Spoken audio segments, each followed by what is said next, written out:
Okay, welcome back to Convos on campus. Today we are diving into the world of computer graphics and artificial intelligence. Computer vision. Computer vision, thank you for the correction. Exploring how the visuals that define our digital world are being created. Our guest is Mattia Soldan, a PhD candidate at KAUST. It's called the Visual Computing Center, Yep. VCC, right? VCC. It used to be VCC. It doesn't exist anymore. Right. Now okay. we are under the umbrella of the, I believe it's called the Center of Excellency for Generative AI. That's Okay. their updated naming. All right. Your work in real time and neural rendering is cutting edge, and you spent some time with industry giants, right? I You did worked with 2 internships. Yeah. with Adobe, right? One with Adobe and one with Samsung Nice. during the PhD. Yeah. It was basically doing research within labs in industry. Nice. So it's a little bit closer to product development than just the research that we do in academia, but still pretty close. I think right now industry and academia are pretty aligned right now on the topics that are being explored and exploited. But the scope is a little bit different. Okay. Well, it's great to have you. Thank you for joining the podcast. Thank you for inviting me. Yeah. Can't wait to get your insights and getting to learn more about your research, your lifestyle, and yalla, let's dive into it. Let's go. Yeah. So what initially sparked your interest in this field? Oh, there is much to it. Basically, I started looking at computer vision, deep learning first, when it was still like a very emerging technology. It was back in 2016, even 2017, where I started tampering with it a little bit. And I was moving out of my master studies, which were in telecommunication engineering, which is kind of sad. There's not too much happening. And I saw this shiny new object that was combining math and programming and trying to interact with all kinds of data. It was just so cool. I saw the potential for the applications that we could be developing on computer vision, on language, or so many other different environments. Even for audio, for instance, I'm working right now on the latest project on audio understanding. It was just so limitless in its application and in the way that we were thinking about the problems, that it was just very attractive for me. Okay, so it's your background is you did electrical engineering? Kind of, yeah. It's telecommunication engineering. It's just a spin-off of electric engineering. Right.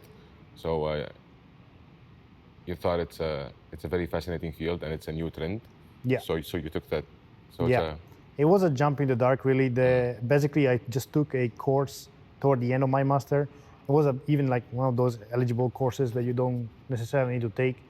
And then I went straight for it. I did my master thesis. That was the first application of deep learning that I used for anomaly detection.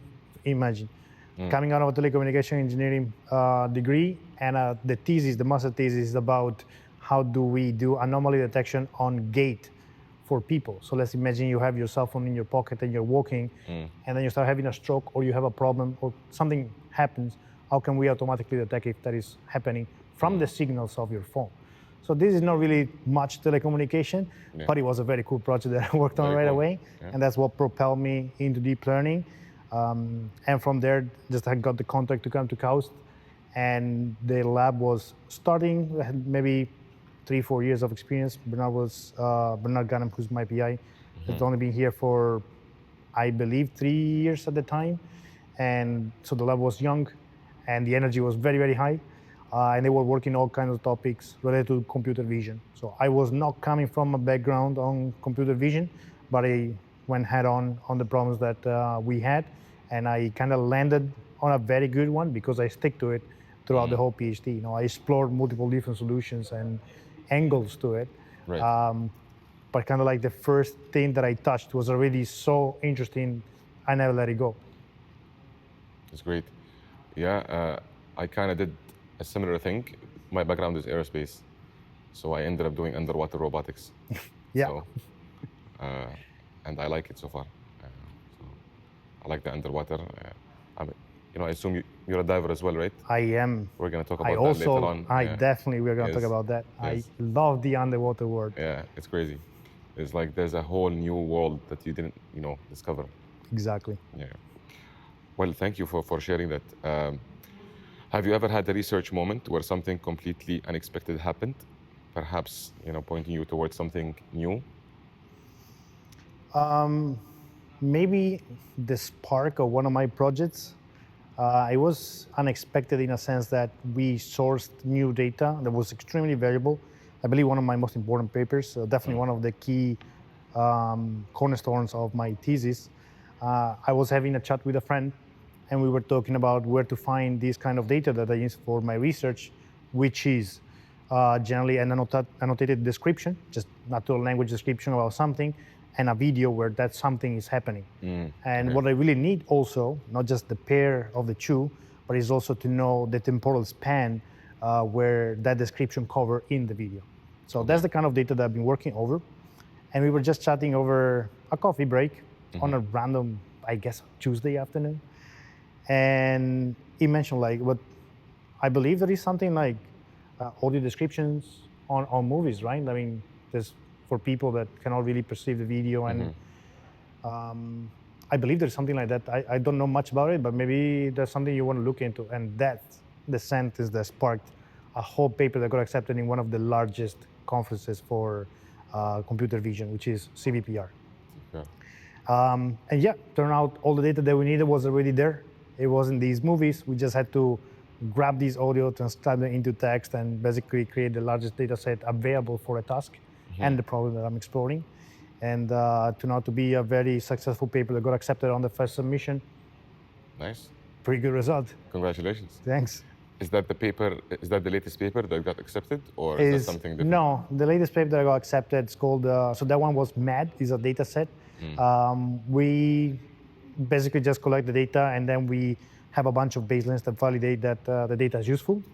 The latest instead is called residual VAT, and is basically an improved transformer backbone, which is basically a deep neural network model that is used to take in input an image and transform it into a low dimensionality representation that is then later used for multiple purposes. For instance, I can take that particular representation and I can use it to solve the task that I care about, which is that of finding these moments inside the videos. However, I can also take the same representation and have a different network on top of it that generates text. So it can do question answering, or it can do we can do trailer generation directly from that. So these Trailer generation? Yeah, trailer generation. Cool. And I would call it more trailer composition for now, but we are going in the direction of generation itself. So the idea is, how do you select the key moments within the video and just compose a shorter version of it, right? Which is just a trailer, which we explore in a different paper for movie trailer generation, also accepted in another CVPR Nice. conference. Very cool. And yeah, so the latest paper was about how to make that more efficient, because it's generally a very expensive piece of software to run. So we cut down the cost by like 60% without impacting the performance of the network in terms of accuracy. And it was pretty successful. It took a couple more submissions to get it accepted, Reviewers had a lot to say. But I think it became a pretty solid piece of work. It's like easy 30, 40 pages paper, depending on the format you use for the paper submission. But yeah, I'm very proud of it, and I'm actually pushing a lot for using it everywhere. People, we're all very proud of our scientists and our colleagues making dents in the world and like making advancements. And this is where was this conference? So then the latest one will be in Hawaii. And if you're in Hawaii, I'll see you in October. You're gonna be tanning and enjoying the. Yeah, you balance conference, maybe a little bit of seeing the island. Yeah. The summer. So it's gonna be in the summer, or? It's gonna be summerish, yeah. Nice. Because it's gonna be pretty cool. And it's Hawaii, so can't go wrong with that. And thank you, Bernard, for sponsoring the trip. Yeah. Always thank our PIs. They're all very nice here. Yeah. We're all very lucky to be in this place. King Abdullah established a really nice institute. Yeah, I think I kind of ended up here by chance, but I think it definitely is the place to be to do science, the place to be to explore the amount of resources that we have had and still have is really remarkable. When talking with many PhD students from, other universities, especially during the internships when I was like in Samsung in the UK and in Adobe in San Francisco, you get to interact with people from all sorts of universities, but big ones, like your people from MIT, people from Oxford, people from Cambridge. And you talk about the kind of resources that you have here in KAUST and they all go crazy. And that tells you a lot because resources, especially in the field of deep learning and AI, the grandest AI field, that resources are a key necessity to be able to do your kind of research. You can have grandiose ideas, but if you don't have the compute power to implement it, then it's just going to be impossible to prove it. And a reviewer too is going to tell you, I don't like your idea if you don't prove it. If you don't simulate or do. Yeah. Correct me if I'm wrong, and without exposing any confidential data, but in KAUST we have one of the biggest supercomputers, right? Yeah. So the thing is the following: in KAUST we have two massive, let's say, supercomputer. We have the Shaheen supercomputer, which is CPU based for now, and we have IBEX, which instead is a cluster of machines that are equipped with GPUs, and GPUs cards are the one that we use for our work because the parallelization in compute that you can obtain in GPUs is much higher. So I say the clock speed is slower than CPUs, but given that we can parallelize that much, it is profitable because the kind of, let's say, mathematical functions that we implement, we just basically just large matrix multiplications within these neural networks can be highly parallelized and therefore benefit the most on GPU architectures rather than CPU architecture. It is true, however, that we are upgrading the latest supercomputer, which is Shaheen, to have a partition with CPU and GPUs. There is a large amount of GPUs that should arrive very soon. I don't think I can disclose the number, but it's impressive. So stay tuned. Maybe apply to KAUST, To get the, I would say, to be it among would be the number one in the privileged. world. To be among, it's not possibly the largest in the world for academia, possibly, to be double checked. With respect to industry, we are nowhere close. Like industry has invested infinite amount of resources and money in creating this cluster. Like OpenAI has an amount of GPUs that we cannot even ever dream of. But the amount of money that is placed by these companies in hardware is well beyond what universities can do, any university, regardless of who's backing them up. So we're not really competing with industry, but we are finding the scale for welcoming more and more researchers and let them explore to, say, a small and medium scale set of experiments. Large scale experiments, what nowadays in large scale is thousands of GPUs for one experiment. We're never going to do that. That's really an industry dominated part of the research landscape. So yeah, we kind of do our smaller part and then we go for internships and we get to use their hardware to scale up the ideas that we have. Okay. Yeah, you get to initially do a, like an initial test, then you can scale up, right? Yeah. It's very fascinating, the world of AI. I remember taking a math course, and I remember that my professor, George Turkiya, I'm not sure if you know him, No. he was very passionate about matrix multiplication, and he was talking a lot on how to optimize that and how to save memory, how to save operations. And I guess that hits in the core of what's happening right now. Yeah, there is a lot of development done on making these models more and more efficient. There's a lot that can be done straight from a mathematical perspective, and a lot to be done within code and how to write more low-level code. For instance, now a lot of people are going into writing code in CUDA directly, with is a language that you program for the GPUs directly, and that can speed up incredibly the inference and reduce a lot the cost of running these systems. And if you think about it, is good that we can develop these massive scale systems that are super good at doing particular tasks, like generating tests, like ChatGPT, or generating images, for instance. But if you really want to make money out of it, you need to make that process cost effective, right? For a company, and also users cannot be waiting hours to generate an image or hours for ChatGPT to be answering any particular question. You need to be fast and efficient such that that becomes a profitable Business, yeah. business. Yeah. Yeah, I mean, even if you save a fraction on one prompt execution, you save a lot of money in the long run, right? Yes. Which is funny when one of the, I think the CEOs of, I think the CEO of, was it OpenAI, who mentioned that stop saying hello or stop saying goodbye Yep. to, Yeah, because they spend a lot of money it on. does, right? So Yeah, you saying thank you for the help. yeah, because I guess it goes to the GPUs and it starts to like infer that. Yeah, I mean the model receives the mother input runs. and then kind of say something in response. It is a lot of money just to say thank you back. Thank you for Just for using me. expecting the model to be nice to you. Come on, guys. Like, I mean, we forced it, really. We have this reinforcement learning approach. So we train these models to learn to understand text and to generate text. And then we force them to follow these, how do you say, ways of saying it. Like, there's a specific name. We'll get back to you Yeah. on that. Okay. There's like a specific like Yeah, technological term. terminology, yeah. Basically, we are teaching them to follow instruction following tuning. And they start answering questions in a certain way because we teach them to do so. And within that process, we teach them to be always kind, always helpful, and prevent harmful content, right? Because they are aware of all the content that is being fed to it, harmful or not, but then it can penalize that is considered harmful or not, which is a subsequent training stage. So there's a lot of that that go into these algorithms. They're pretty powerful. Okay.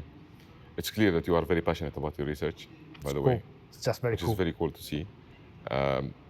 But I know that another passion of yours is diving, Yes. right?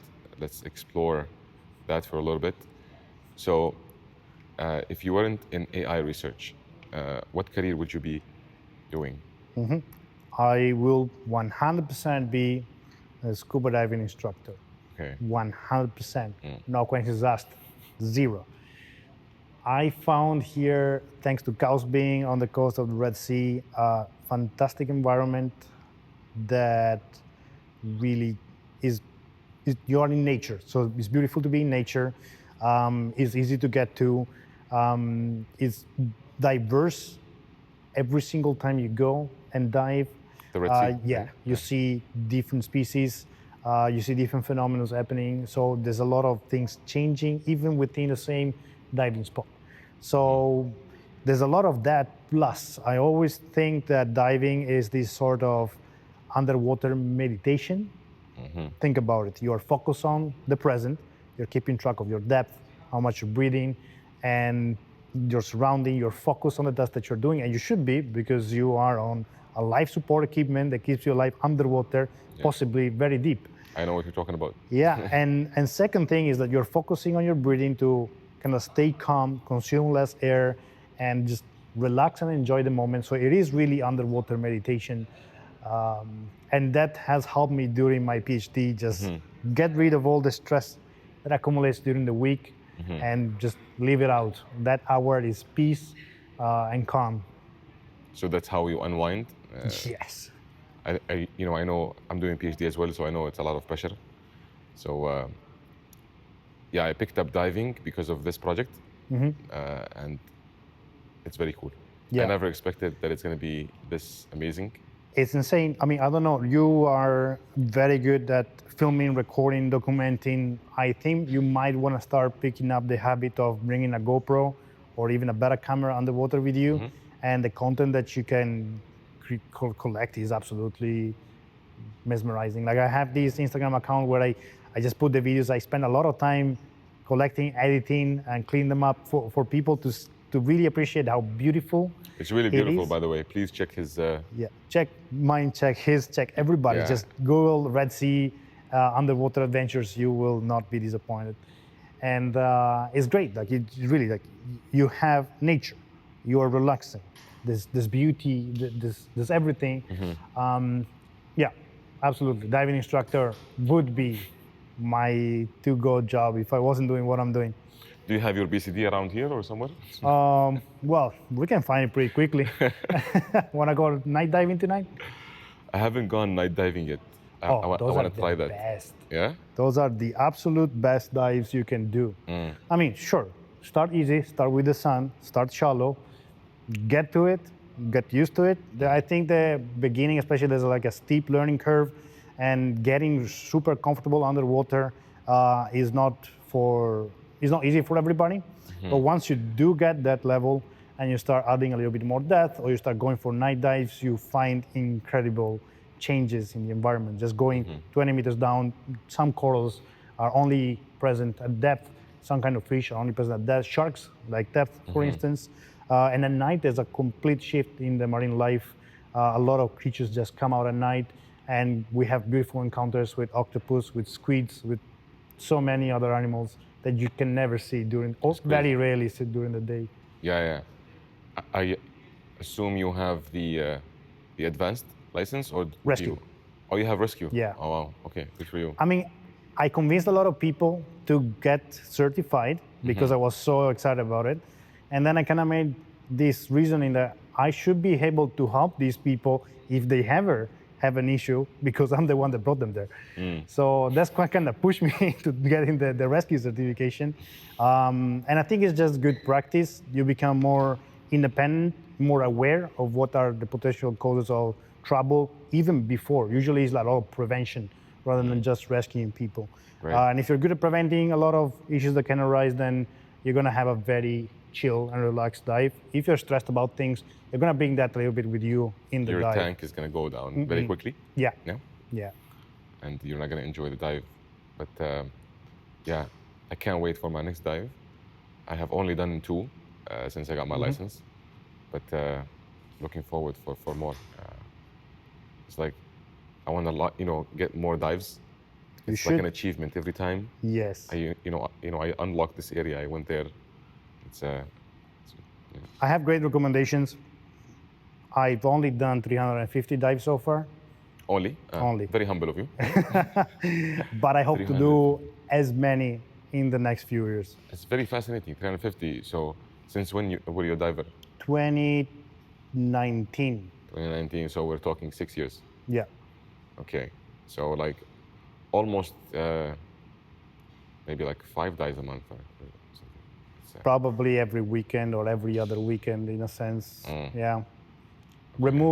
If you remove the time that I've been away for the internships and you remove COVID, it's close to every possible weekend. It's called. Well, I wish you break the 1,000 dive.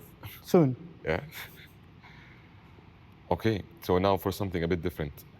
In research, we often read very formal papers, but sometimes you find work that is just mind-blowing on a different level. Yeah. Okay. You mentioned that you wanted to talk about a crazy cool paper. Multiple. A good trend. Okay. What is the most bizarre and unexpected paper that you came across? So let me take an angle on this. I do work on what in AI and deep learning we refer as perception, meaning developing algorithms that understand something. The other side or flip coin is generation, right? We see a lot of now text generation and image generation is not primarily what I do. We definitely cover some of those papers. They're very interesting, and we can leverage some of that technology to generate data for the perception side. But we are close, in a sense, to this other side of the coin. Yet, we really get surprised by some of the work that come out. The first time that I've seen image generated by DALL-E, I was like, we cannot do that. I didn't believe it. I was like, we cannot do that. And instead, it was true that we were doing. The first images generated by other more recent models and video models in particular these days, like the Veil tree, they are absolutely mind-blowing. And I am within this research field. So for people that are outside, I think this really looks like black magic. But then there are even smarter approach on top of these. And there's this particular research that we found recently that generates images that encodes different semantics within the same image. What do I mean by that?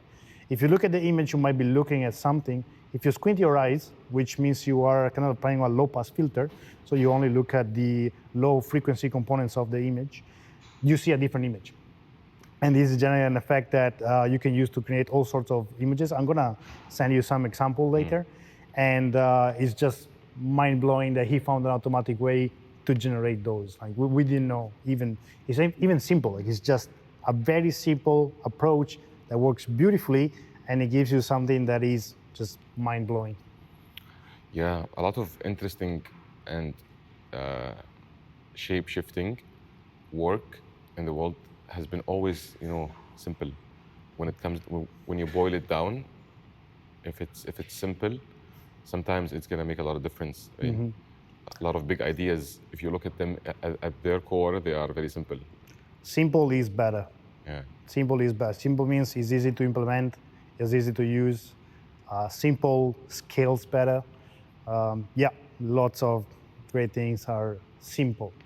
Doesn't mean it's easy to reach that level necessarily, of course, but yeah. It's something. easy once I told you how to do it.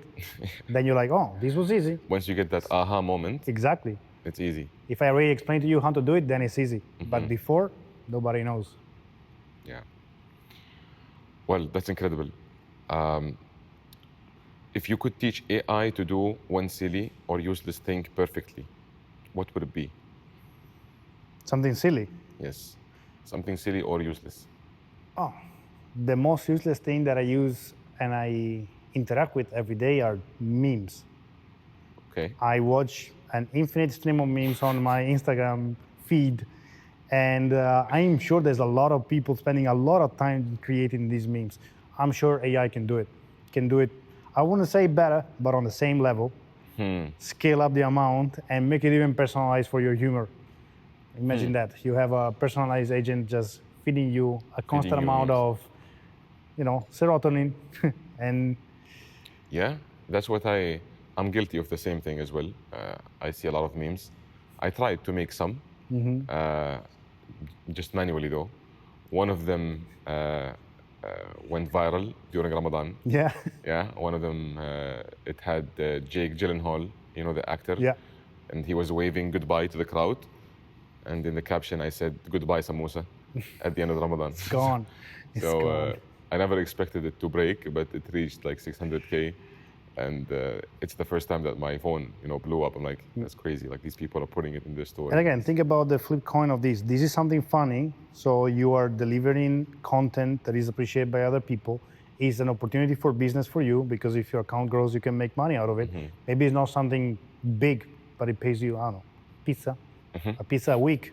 Thank you guys. If Thank you it's for all because of you guys. Thank you. Yeah, I mean, is potential for many applications, and then if you scale it up to more serious settings, this can lead into movie generations if you start looking at video. And right now we are doing a lot of research and a lot of development on getting to the level where we can generate and edit movies automatically.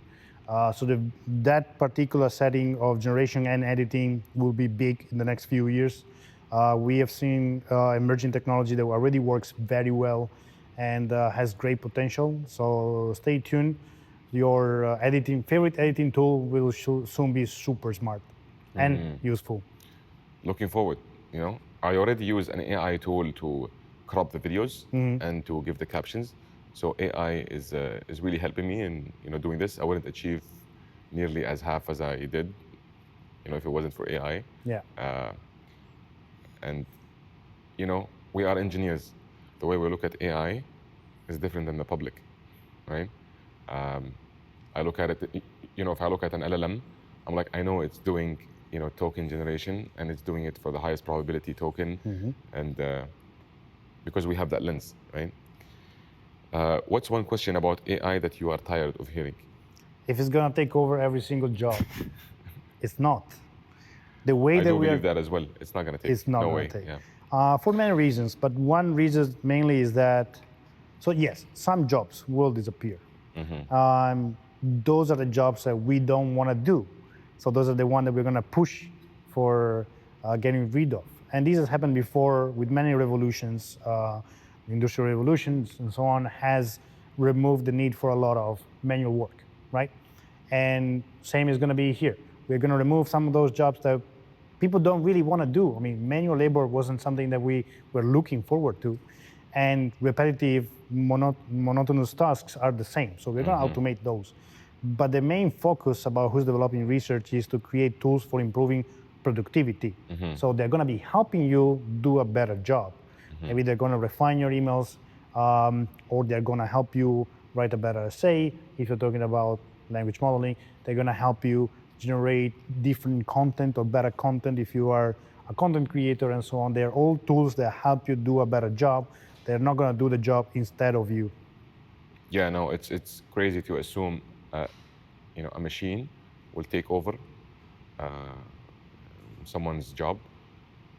For me, I use AI as a tool to increase my productivity, my efficiency, doing the mundane tasks, and yeah, most public have this perception about AI. It's that it's this monster coming to kill us all and take our jobs. Also, it's less smart than you think. It fails in many cases, and when it fails, it can be harmful. So humans will always have to be present to keep an eye on things, even if some tasks might get automated. The kind of jobs might shift a little, but it's not going to take over everything. What are we going to do afterwards? Just dive? Just go dive underwater and hide from the GPUs.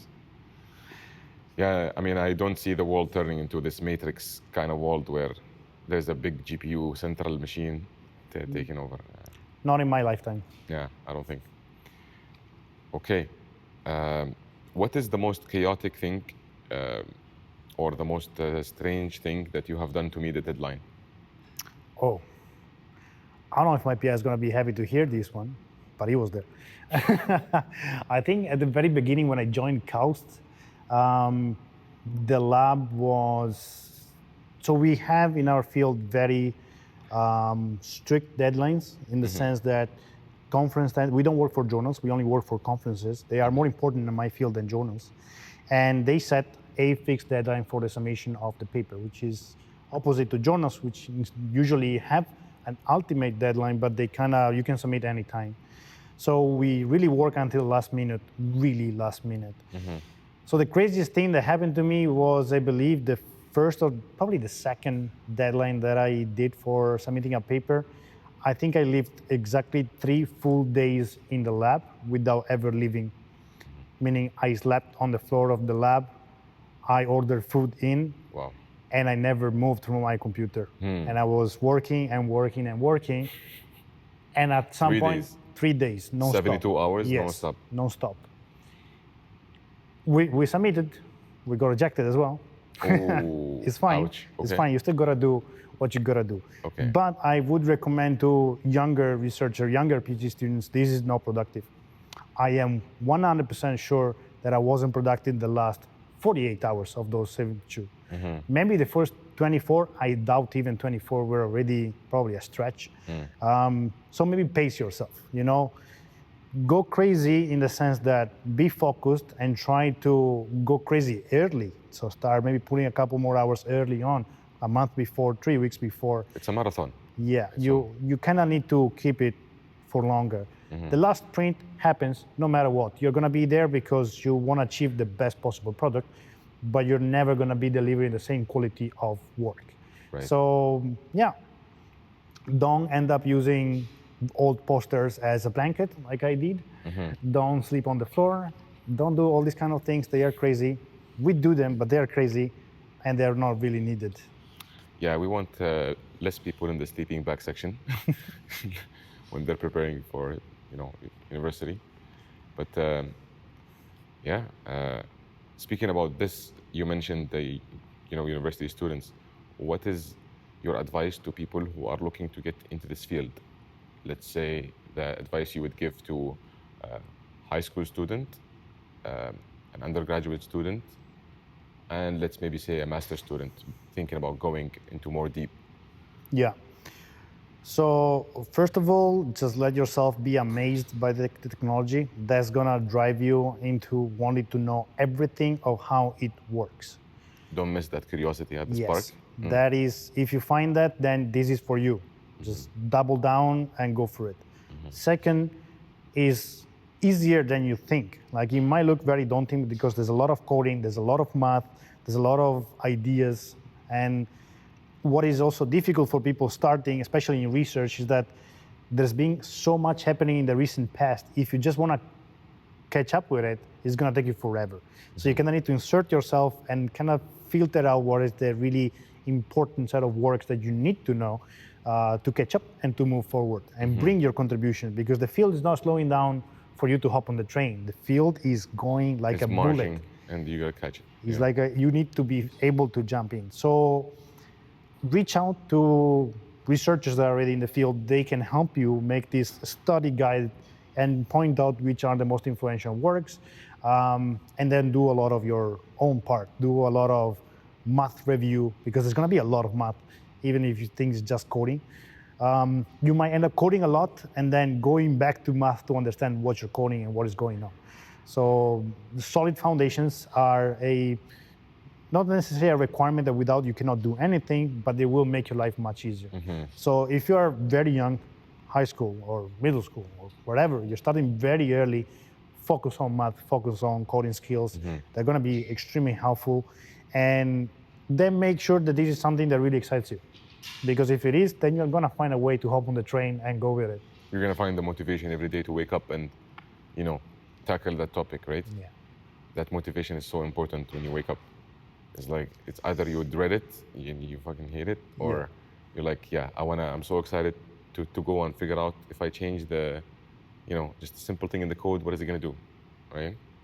Listen, it's very difficult to maintain a super high motivation throughout the PhD. PhD is gonna challenge you in so many different ways. You're gonna feel tired, you're gonna feel less motivated, you're gonna understand that this passes, and really question yourself if this is what you want to do, because that doesn't change. So that stays there. It might be dampened a little bit because you haven't slept well for a week or two or a month, who knows. Or maybe your paper got rejected. Like, things happen, but keep moving forward. The results will come with time. So also be patient. It's a stressful journey, but generally a very rewarding one. Yeah. I mean, and you are the perfect example because you didn't come from background of AI at all, right? No. When did you start learning about AI, or like when did that spark begin for you? Early 2017 or late 2016, I think a friend of mine said something like, hey, did you see this machine learning thing? It looks something cool. And there I just Googled machine learning. And that's the beginning of the next 10 years of my life. Yeah, 2017, almost there. Yeah. That's very, very interesting how things change and shift. Thank your friend. Yeah, definitely. Because back then, machine learning and AI was not quite famous. It was an emerging technology, and in computer vision, for instance, we had a big proof that deep learning was the way to go since 2012. There's an historical challenge for image understanding that was mainly driven by some machine learning approaches on top of pre-extracted features. And then we found a way, very, very pioneering researcher, found a way to train an end-to-end model and basically give spark to this deep learning, which pre-existed, but was never successful. And they made it successful in this particular instance. And from there on, it just exploded. Of course, also due to the increased computation power, right? Computational power, there's a lot of code development that has been done for framework infrastructure that makes it easy for you to use it. Like when I started off, I was using Keras, which is a library that works on top of TensorFlow. I believe it's still used these days, but it's something like very, very simple just to play around with it. And I really didn't know anything. Like I taught myself pretty much everything I know because I didn't study any of that. I just went straight to do research on it. And from zero to starting to make research, it was me reading every single book and blog post and anything, anywhere. and then I was able to still make my contribution. Nice. So you don't necessarily need a formal education on it to get started. You will get to the point where you find some limitation, then you go back to the books and it's like, okay, now I understand a little bit more about this. There's some gaps, let me go fill them. That is an iterative process that keep happening over and over. Yeah, just jump on it and go. Yeah, really cool, very insightful. I also wanted to add one thing. I found that doing like a small project using AI is really helpful. It helped me personally. I had a small project where I was scraping slides from a very old lecture, and I was letting the machine know if, like, because the professor was putting the paper on the table and the camera was recording, and I would have the image analyzed and then using OCR to know if the text changed. Okay, that's a new slide. So it's a project that got me using TensorFlow, got me using all these tools, and it's really fascinating once you see your own code and your own thing work. So yeah, I mean, code will give you a lot of headaches. There's a lot of things can go wrong and so on.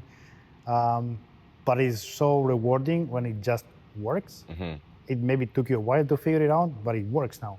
You achieved your goal, you completed your project. That is a checkpoint for you. yeah, Just take the win for sure. and cherish it. And then talk about that project with everybody you know. Yes, brag about it.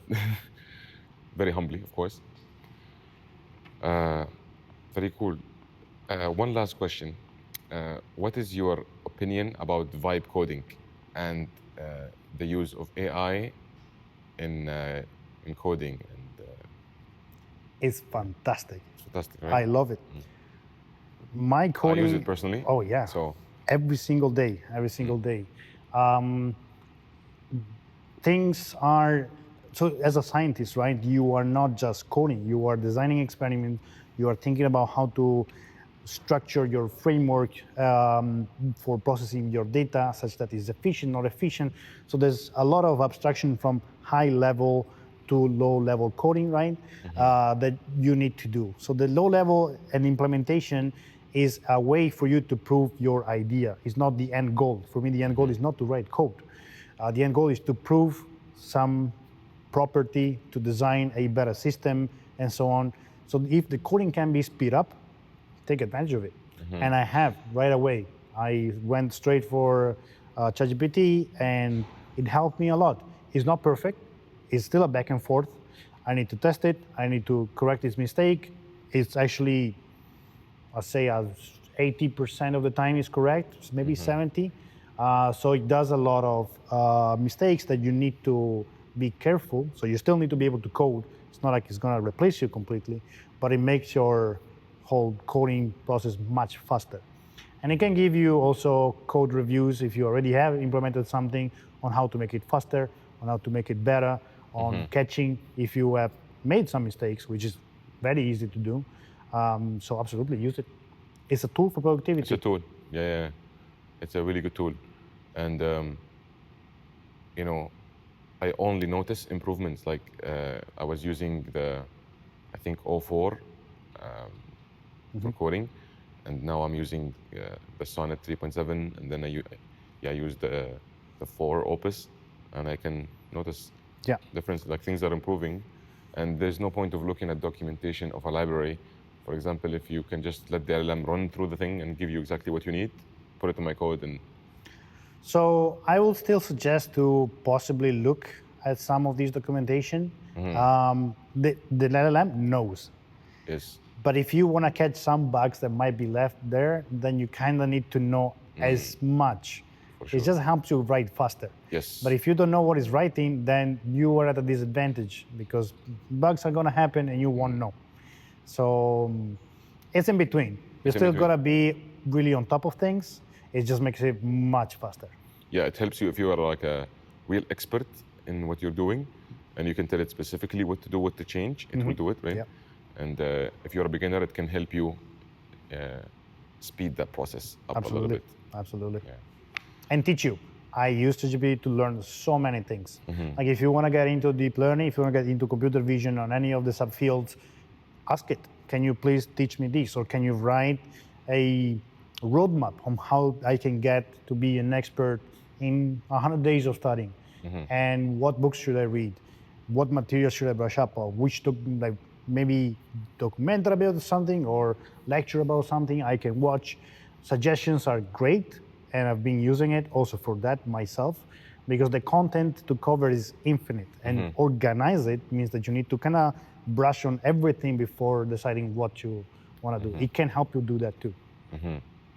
Yeah, So use it with intent and be Intent. smart about it. right. Very important. And thank you a lot for this insight. Yeah. I keep saying one last thing, and I keep lying. But if you were to give our audience, our beautiful audience, some like really useful tips, maybe some hacks that they can use in their daily life, or anyone that that can use, not only in image generation but in general, because you're an insider, you know a lot about this field. What are some tips or any advice that you can give them? The floor is yours.